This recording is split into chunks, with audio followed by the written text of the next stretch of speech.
right, let's do a proper Western-style unboxing for this one. Guys, I finally got my hands on the Pura X Max, and the moment it arrived, I couldn't wait to open it up and check it out.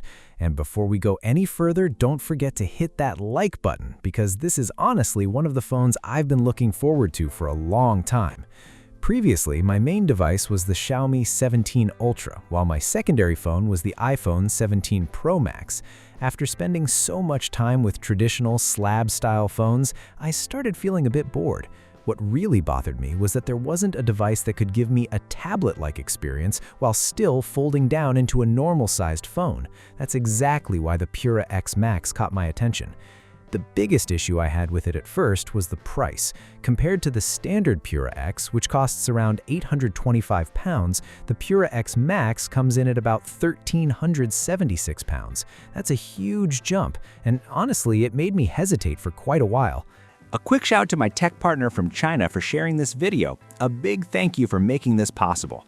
Hey everyone, it's Maiky from techmaiky. If you love staying updated with the latest gadgets, make sure to subscribe and hit the notification bell so you never miss out our exciting tech content. Anyway, let's start by checking out everything inside the box. One thing I noticed immediately is that the packaging doesn't feel as premium as Huawei's Mate X7 series. It's nice, but it doesn't quite have that same flagship presentation. Now let's take a look at the charger.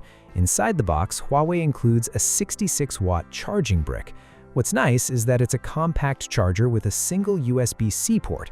Huawei's always been ahead of the curve when it comes to chargers. They've embraced USB-C and compact designs for years, which is definitely something I appreciate.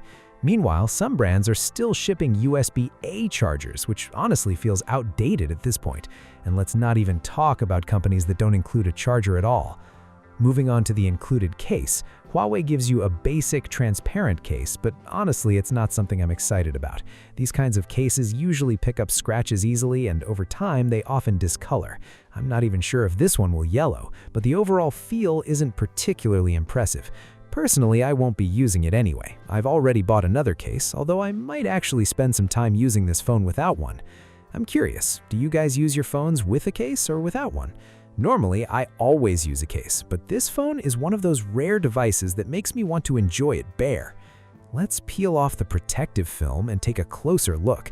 Apparently, Huawei even offers repair or replacement benefits, which is a nice bonus. Wow, just look at this thing. The folding design is exactly what I wanted. The proportions are beautiful. Watching the screen unfold feels incredibly satisfying. The shape, the size, the way it opens up, it all just feels right. A lot of people say the Pura X Max is overpriced, but honestly, the moment I unfolded it, I felt like I finally understood the appeal. This is literally the foldable form factor I've been dreaming about. It's almost like carrying a MatePad Mini that can fold into your pocket. I remember saying years ago that if Huawei ever made a foldable MatePad Mini, I'd buy it immediately. Back then, however, the hardware wasn't quite there. But now, let's talk about the processor. The Pura X Max uses the Kirin 9030 Pro. Unlike some Huawei devices that received reduced performance versions of the chipset, this foldable actually keeps the full-strength processor. Besides the Mate X7, it's one of the few foldables using this chip without compromises. That alone makes the purchase feel much more justified. When holding it with one hand, it does feel a little wide, but compared to many foldables on the market, it's far more practical. In fact, I've always felt that the outer displays on most foldables are difficult to use comfortably. This one feels much closer to a normal smartphone experience. Time to power it on. That Huawei startup animation never gets old. Now, if I shine a strong light directly onto the display, you can see the crease slightly, but honestly, it's surprisingly subtle. In normal use, it's barely noticeable. I ended up getting the white version. Originally, I wanted the orange color, but it was sold out everywhere. Thankfully, there were still a few white units available, so I grabbed one immediately, and after seeing it in person, I have no regrets. The white finish looks and feels premium in hand. The triple camera setup is another big plus. Overall, Huawei has done a really impressive job with the design. At first glance, the front may look a little unusual, but after spending some time with it, it actually feels much more practical than many foldable phones currently available. The rounded corners blend nicely into the design, and when unfolded, this aspect ratio is exactly what I think a foldable should be. After activating it and using it for a full day, I can confidently say that I absolutely love this thing. When you open the Pura X Max, it genuinely feels like you're holding an iPad mini. That's probably my favorite thing about it. Some people ask, why not just buy a separate tablet and phone instead? The answer is simple. What I wanted wasn't just a tablet, I wanted a foldable phone. If I only wanted a tablet, I could have bought a MatePad mini years ago. The beauty of this device is that it fits right into your pocket or bag while giving you a tablet-like experience whenever you want it. That's what makes it special. After using it for nearly a full day, I've noticed something interesting. When the phone is folded, holding it vertically almost feels like using a remote control. It sounds strange, but once you get used to the proportions, it becomes surprisingly comfortable. And when you unfold it and watch videos in landscape mode, that's where this phone really shines. It feels like holding a small handheld gaming console. You can comfortably use it with one hand, and the display proportions are excellent. The top and bottom bezels are very slim as well. Previously, I thought the closest thing to perfection was the Find N2, but its bezels felt slightly larger than I wanted. This phone feels more refined and balanced. And if you're ever worried about sacrificing screen size while folded, all you have to do is unfold it. Instantly, you're looking at a large display that delivers a genuine tablet-like experience. As I use it more and more, I understand why this aspect ratio is so addictive. It really does feel like a mini tablet that folds into your pocket. I've always wondered why manufacturers didn't make foldables like this earlier. For watching videos, browsing content, or playing games, this shape just makes a lot of sense. Turn it sideways, start a video, and the experience is simply fantastic. To be honest, the outer display is actually very enjoyable to use as well. But there is one thing I need to point out. It isn't the easiest device to operate with one hand. Most of the time, you'll naturally end up holding it with both hands. The feeling is actually quite similar to using a Kindle or an e-reader. It's comfortable, but prolonged one-handed use isn't ideal, and using both hands can feel a little tiring after a while. Now let's talk about HarmonyOS 6.1, because this is where things get really interesting. Guys, compared to the HarmonyOS 6.0 experience I had on the Mate 80 Pro, this feels like a completely different level. Back then, app compatibility felt acceptable, but nothing special. With HarmonyOS 6.1, however, I genuinely feel comfortable using it as my primary daily device. One of the biggest upgrades is tablet support for WeChat. This completely changes my experience.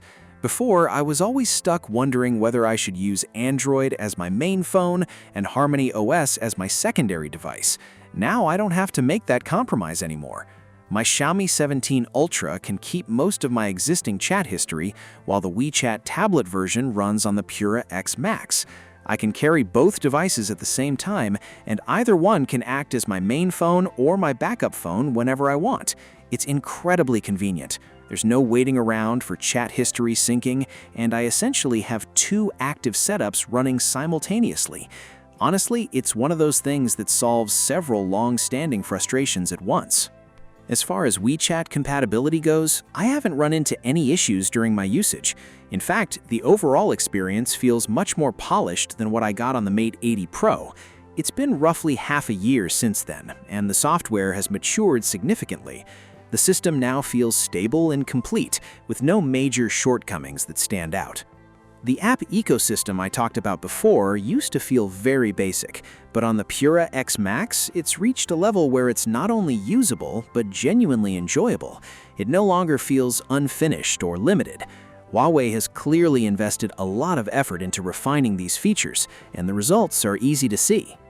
As for battery life, I'd describe it as average. Nothing extraordinary, but nothing disappointing either. That's why I think using the Kirin 9030 Pro in this device was absolutely the right decision. Overall, I think the hardware balance is excellent.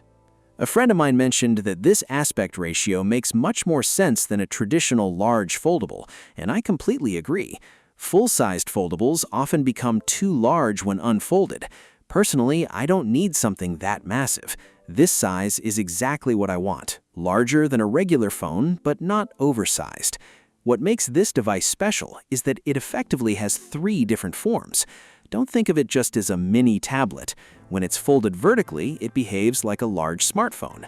What I really want is a device that gives me a normal phone experience when I need it, a larger phone when I want extra screen space, and a compact tablet when I unfold it completely. That's exactly what this delivers. I don't need a giant screen that's over 10 inches, and I don't necessarily want something as large as a traditional foldable. For me, that extra size doesn't add much value. Even when using the phone vertically like this, everything feels natural.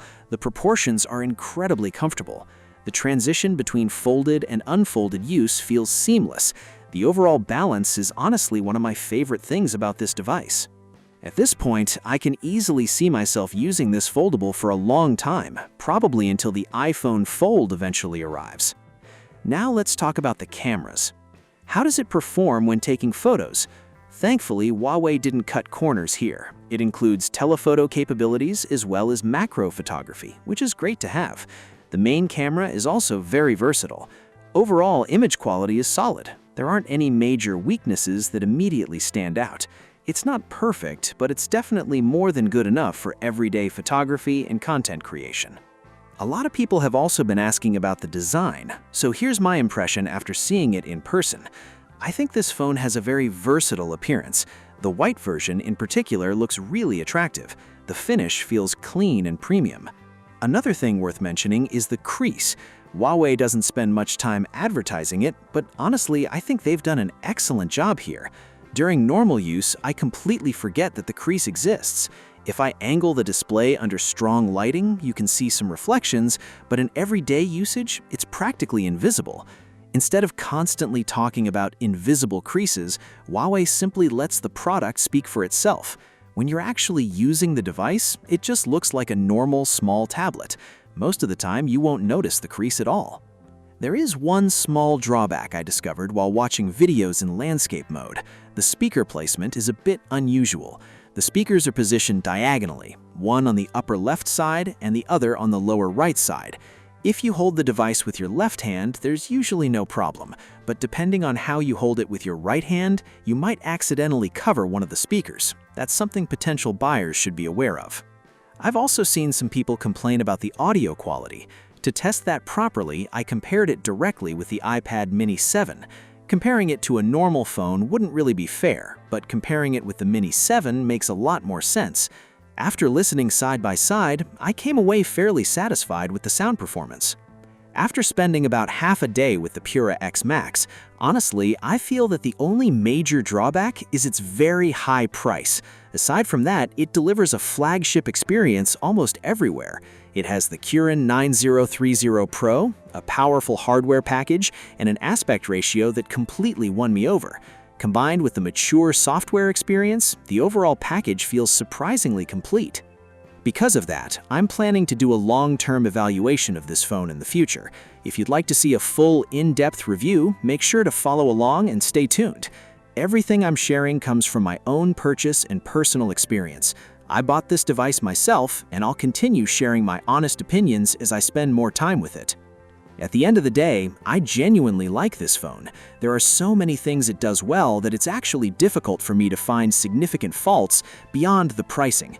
If you have any questions, concerns, or criticisms about the device, leave them in the comments below, and I'll do my best to answer them. And if you've discovered something surprising about the phone or want me to test something specific, let me know as well. Don't forget to follow the channel, and I'll see you in the next video. Bye, everyone.